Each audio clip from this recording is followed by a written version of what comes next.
Vous avez probablement entendu parler de ces histoires de fraude. Kim Kardashian agreed to pay $1.26 million for failing to disclose a payment she received for promoting a crypto asset. Trump also pocketing many millions by blatantly granting access to people who buy about $1 million apiece of crypto. His crypto.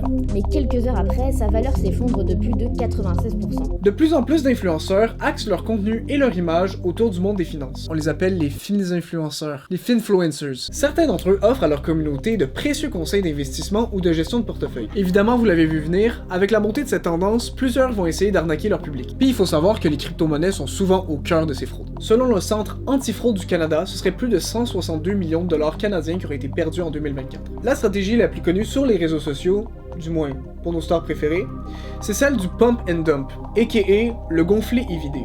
Mais comment est-ce que ça fonctionne? Étape numéro 1. Un influx voleur à la communauté conséquente partage dans sa story l'aubaine du siècle, une crypto-monnaie des plus prometteuses sur le rendement. 1 milliard de pourcents de rendement, man. Tu peux pas battre ça. Étape numéro 2. La communauté, maintenant charmée, s'empresse d'acheter cet actif prometteur, sous les conseils de leur influencer favori. Voyons donc. Étape numéro 3. L'influx voleur, qui possède la majorité des actifs, vend ses jetons qui ont octuplé de valeur au passage, et disparaît dans la nature avec tout le bénéfice engendré. Le public est ruiné et volé.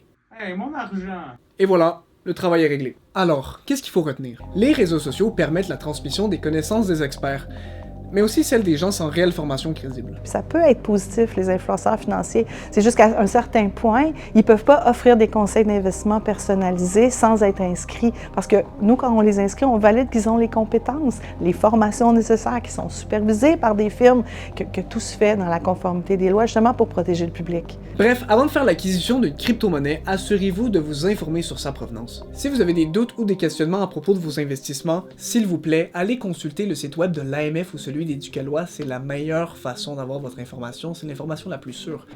Abonne-toi!